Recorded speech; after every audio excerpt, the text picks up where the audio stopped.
The Vegas Golden Knights, proof that the old adage cheaters never prosper is total and complete malarkey. Their title defense ended early last year thanks to an underwhelming regular season, a tough first round matchup, and some very real injury luck that derailed their season. But the Golden Knights come into the 2023-24 season looking as good as ever, so the question's going to be, is another deep run in their future, or are fans going to be celebrating another early demise in the desert?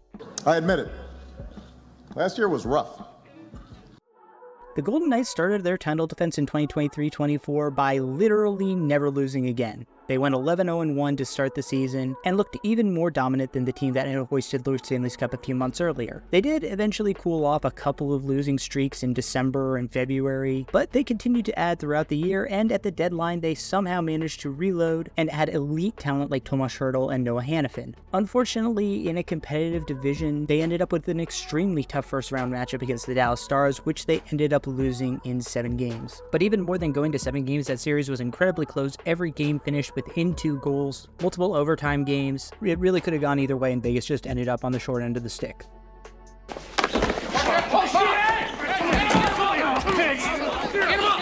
Bruce Cassidy returns behind the bench for the 3rd year in Las Vegas, torturing Boston Bruins fans at the knowledge of what they gave up. In addition to winning a Stanley Cup in his first year in the desert, Bruce Cassidy has actually made the playoffs for his last 9 seasons in a row, with both Las Vegas and with Boston. So he's been an incredibly consistent coach in his modern NHL coaching profession. And you could argue that that success is largely due to the talent he's had around him, and that's certainly been the case in Las Vegas especially. But give credit to where it's due, Cassidy has deployed that talent smartly over his career, and now with the roster turnover that the Vegas Golden Knights have undergone in the offseason, he'll be forced to rejigger those line combinations and find success with some new faces. Although I would say that it's not really that much of a challenge to find success when your new faces are guys like Noah Hanifin and Tomas Hertl.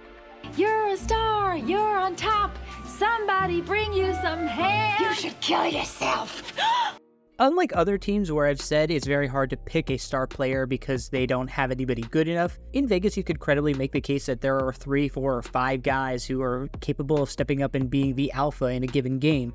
For me, personally, I'll pick Jack Eichel for right now because he is the team's leading scorer that is returning. He was a point-a-game player, 30 goals, despite missing an extended period of time last year with a couple of lower body injuries. Jack Eichel was great in Buffalo, and he's been a little bit of a disappointment in Vegas just given the other talent around him he could feed off of. But he's still an elite player, got a great shot, great vision, and can create plays with the best of them. Oh, this guy again. And Eichel will be centering Barbie and Ken, kind of. Ivan Barbashev on his left wing, who I thought got a bit overpaid last year for a half-year production in Vegas, and showed me that I was wrong by putting up 45 points. Boy, it would have been nice to have that extra $5 million to keep Jonathan Marchessault, wouldn't it, Vegas? On this other flank will be Mark Stone when he returns from the LTIR right before the playoffs. I swear every one of Las Vegas' superstars has Grandpa Joe syndrome, and the minute they make the playoffs, it's like when Charlie found the golden ticket. They all just spring out of their beds, finally healthy for the first time in months. On the second line, Wild Bill Karlsson is centering Victor Olofsson, who is brought in from Buffalo, and Pavel Dorofeyev. Dorf on golf there is at least promising for a 24-year-old and put up a decent 24 points in 47 games last year. He'll be a nice compliment for Karlsson, and if he can continue to improve, I see no reason he couldn't be a 50-60 point guy this year. While right now Tomas Hertl is penciled in to center the 3rd line, I could see them bumping him up when Stone inevitably gets a hangnail and is out for 5 months. Hertl was a big acquisition at the trade deadline and is still a strong offensive producer with 38 points in 54 games last year. Alex Holtz is a player I really like for the Devils. He's a pure goal scorer, even though he's not necessarily the strongest on the wall, but if he plays this year alongside a guy like Karlsson or Hertl, he could hit 20-25 goals. And they'll be balanced out on the 3rd line by Nick Waugh, a very solid defensive forward who can contribute in a pinch offensively. The 4th line is just a bunch of 4th line guys. Keegan Colasar, Brett Howden, Zach Aston Reese are all very reliable. The only one who I would say could play 3rd line minutes in a pinch would be Howden, but Colasar and Aston Reese, no slouches. They can grind down the opponent's top lines and possess the puck like nobody's business. On the defensive front, Vegas remains loaded, and that's probably where I would see somebody get put on LTIR are with like a root canal or something.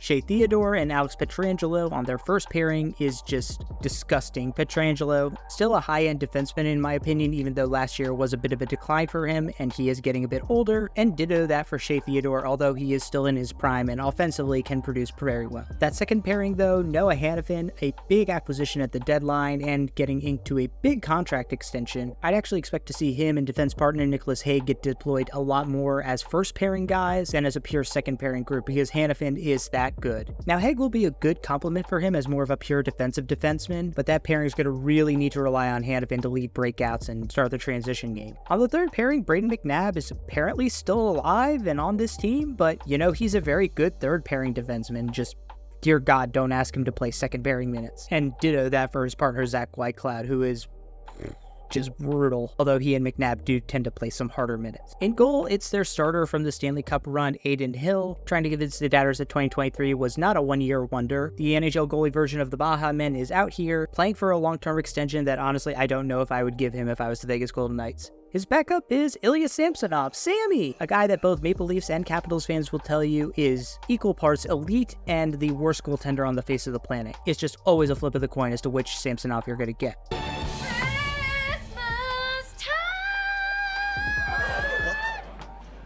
Oh, Britta's in this? The bill always comes due and the LTIR gods always collect their toll.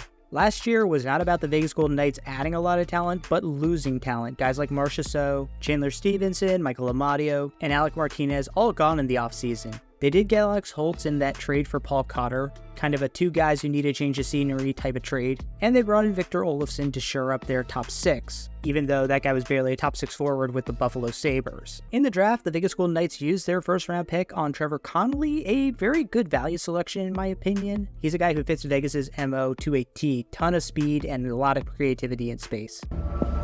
That's not bad. As a longtime Sharks admirer, I love me some Tomas Hertl, and I was a bit disappointed that he got traded to a division rival in the Golden Knights of all teams. That being said, the Teenage Mutant Ninja Hertl still has a soft spot in my heart, so I hope that he has a bounce back year and that he manages to get a deep playoff run. He deserved a lot better than what he got in San Jose, as did a lot of guys stuck in that organization. If you're going to get a win this year, Vegas, do it for the Hertl. The Gambletron 2000 says the winner is Cincinnati by 200 points. Why, you worthless hunk of junk? God damn it, they can't keep getting away with this.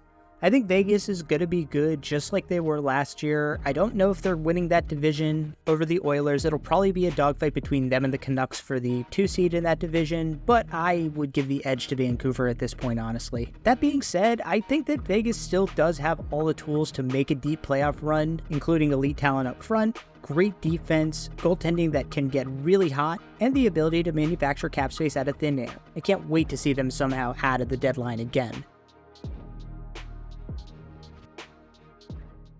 As a fan, easily the most frustrating part of this team is during trades.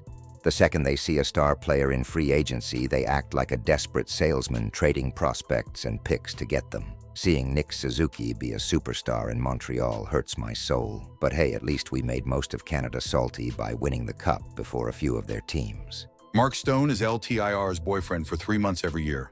Welcome to Planet Expansion. No, not the hot kind. The kind where Vegas bends and spreads teams that have been around since the Great Depression. When will the gravy train of selling prospects and picks for win-now pieces end?